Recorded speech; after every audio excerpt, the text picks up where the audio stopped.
भारत के प्रधानमंत्री श्री नरेंद्र मोदी जी का नाम हमारे देश के बच्चे से लेकर बूढ़े व्यक्ति के दिलो दिमाग पर छाया हुआ है। इतना ही नहीं, विदेशों में भी नरेंद्र मोदी जी को सभी लोग पहचानने लगे हैं। प्रधानमंत्री बनने के बाद बहुत ही कम समय में नरेंद्र मोदी जी ने अपने बेहतरीन कार्य से भारत की जनता का दिल जीत लिया है। एक आम इंसान से लेकर प्रधानमंत्री बनने तक का सफ़र नरेंद्र मोदी जी के लिए काफ़ी कठिनाइयों से भरा हुआ था। फिर भी बिना हार माने हर समस्याओं से लड़ते हुए वो आगे बढ़ते चले गए और देश के लिए कुछ कर गुजर जाने के जुनून ने उन्हें आज सबसे सफल व्यक्ति बना दिया, जिन्हें आज लाखों लोग अपना आदर्श मानते हैं। उनके बताए हुए हर नक्शे कदम पर चलते हैं। एक साधारण इंसान से प्रसिद्ध इंसान बनना आसान नहीं है। इसके लिए ना जाने कितनी कुर्बानियाँ देनी पड़ती है, और जो अपने देश के लिए अपने सपने को भी भूल जाता है वही पूरी दुनिया में नाम रोशन कर जाता है। कुछ ऐसा ही कर नरेंद्र मोदी जी ने आज अपना नाम पूरे विश्व में रोशन कर दिया है। जी नमस्कार दोस्तों, मैं हूं प्रहलाद और आज हम इस वीडियो में नरेंद्र मोदी की बायोग्राफी और उनके जीवन से जुड़ी कहानी के बारे में जानेंगे और यह भी जानेंगे कि उनका सफ़र कैसा था एक आम इंसान से नरेंद्र मोदी बनने तक का। प्रधानमंत्री श्री नरेंद्र मोदी जी का जन्म 17 सितंबर 1950 में बॉम्बे राज्य के मेहसान जिले के एक छोटे से गांव वडनगर में हुआ था। उनके पिता दामोदर दास मूलचंद और माता हीराबेन के 6 संतान थे।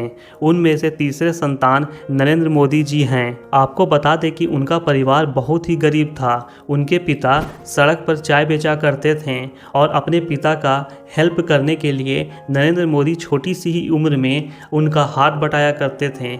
उनकी मां भी अपनी परिवार की आर्थिक स्थिति को बेहतरीन करने के लिए दूसरों के घरों में जाकर काम किया करती थी। छोटे से घर में अपने पूरे परिवार के साथ नरेंद्र मोदी जी गरीबी में ज़िंदगी गुजारा करते थे। छोटी सी उम्र में ही उनकी संघर्ष भरी ज़िंदगी शुरू हो चुकी थी। जिस वक्त छोटे बच्चे खेला करते हैं वो अपने पिता के साथ चाय के दुकान पे चाय बेचा करते थे। साथ साथ वो अपनी पढ़ाई पर भी पूरा ध्यान देते थे और घंटों घंटों तक किताबों के साथ वक्त गुजारा करते थे। आपको बता दें कि नरेंद्र मोदी जी को किताबों को पढ़ने का बहुत शौक़ था, इसलिए वो साल 1967 में अपनी उच्च माध्यमिक शिक्षा वडनगर से ही प्राप्त कर ली। उनके स्कूल के अध्यापक और सहपाठी उनके बारे में बतलाते हैं कि नरेंद्र मोदी जी एक साधारण छात्र थे और एक ज़बरदस्त वाद विवादी और कुशल वक्ता भी थे। वे अपने स्कूल के नाटकों और भाषणों में हिस्सा लेते थे और उसके लिए उन्हें पुरस्कार भी मिलते थे। अपने स्कूल के दिनों में ही नरेंद्र जी ने मेहसाना रेलवे स्टेशन पर भारत और पाकिस्तान के युद्ध के दौरान जवानों से भरी ट्रेन में जाकर उनको चाय और खाना दिया करते थे। और 1967 में जब गुजरात में भयंकर बाढ़ की प्रकोप से लोग जूझ रहे थे, तब भी नरेंद्र मोदी जी ने वहां के लोगों की काफ़ी सहायता की थी। नरेंद्र जी स्वामी विवेकानंद जी के भक्त हैं और उनकी कई बातों को पढ़कर उस पर अमल किया करते हैं। इसलिए स्वामी जी के कार्यों से उन्हें काफ़ी प्रेरणा मिली और उन्हीं के वजह से उनमें देशभक्ति की भावना ने जन्म लिया और बचपन से लेकर अब तक मोदी जी इसी राह पर चलते आ रहे हैं कि उन्हें देश के लिए और उनके लोगों के लिए कुछ ऐसा करना है जिससे हमारे भारत देश का नाम पूरे विश्व में रोशन हो जाए। आपको बता दें कि महज 13 साल की उम्र में मोदी जी का विवाह उन्हीं के गांव में रहने वाली जसोदाबेन नाम की एक लड़की से करा दिया गया। मोदी जी को ये शादी पसंद नहीं थी और फिर कुछ साल बाद घरेलू समस्या की वजह से उन्होंने घर ही छोड़ दिया और अपना समय उत्तर पूर्व की यात्रा करने में लगाई और भारत के अलग अलग जगहों पर भी गए। 2 वर्ष के बाद वे वापस अपने घर लौट आए। इन 2 वर्षों में उन्होंने तय कर लिया कि अब वो अपना पूरा जीवन देश की सेवा में लगा देंगे। साल 1971 में मोदी जी ने अहमदाबाद जाकर वहां प्रचारक के रूप में RSS यानी कि राष्ट्रीय स्वयंसेवक संघ के साथ जुड़कर उनके सदस्य बन गए। उसके बाद मोदी जी ने अपना पूरा जीवन राजनीति को समर्पित कर दिया। RSS के साथ मिलकर काम करते और ज़रूरतमंद लोगों के तकलीफ़ों को समझकर उनकी सहायता किया करते थे। काम करने के ही दौरान उन्होंने साथ साथ अपनी शिक्षा पूरी की और दिल्ली यूनिवर्सिटी से पॉलिटिकल साइंस में डिग्री हासिल की। सब कुछ अच्छा ही चल रहा था कि अचानक 1972 से 1975 में देश में इंदिरा गांधी जी ने आपातकाल यानी इमरजेंसी की घोषणा कर दी। इस आपातकाल की वजह थी राजनीति में अनबन होना और इसी अनबन के कारण आरएसएस जैसे राजनीतिक संस्थाओं को देश से हटाने का आदेश दे दिया गया था। फिर भी मोदी जी भेष बदलकर देश की सेवा किया करते और सरकार की गलत विचारों और नीतियों का विरोध किया करते थे। उसी दौरान नरेंद्र मोदी जी ने एक किताब भी लिखी जिसका नाम था संघर्ष माँ गुजरात, जिसमें उन्होंने गुजरात की राजनीति का वर्णन किया था। आरएसएस के सदस्य बनकर मोदी जी ने ईमानदारी से अपना काम किया और देश की सेवा की। उसके बाद उन्हें बीजेपी यानी भारतीय जनता पार्टी में शामिल किया गया।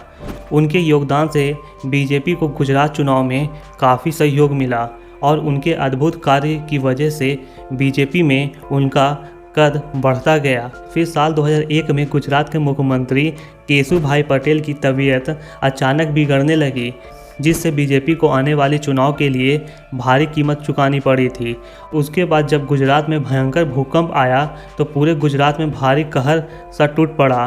तब बीजेपी के वरिष्ठ नेताओं ने गुजरात के लोगों की सेवा करने के लिए नरेंद्र मोदी जी को मुख्यमंत्री के पद पर चुन लिया और उन्हें मुख्यमंत्री बनाया गया।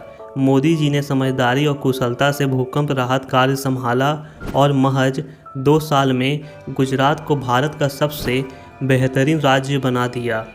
गुजरात के गांव-गांव में हर वो सुख सुविधा पहुंचाई गई जो अन्य राज्य में सिर्फ शहरों में देखने को मिलते हैं। और सबसे बड़ी बात थी कि मोदी जी के वजह से गुजरात में बेरोजगारी कम हो गई। वहाँ के लोग मोदी जी के कार्यों से बेहद खुश थे और इसी वजह से गुजरात की जनता ने मोदी जी को 4 बार लगातार मुख्यमंत्री के पद के लिए चुना। दोस्तों, अब साल बीत रहा था।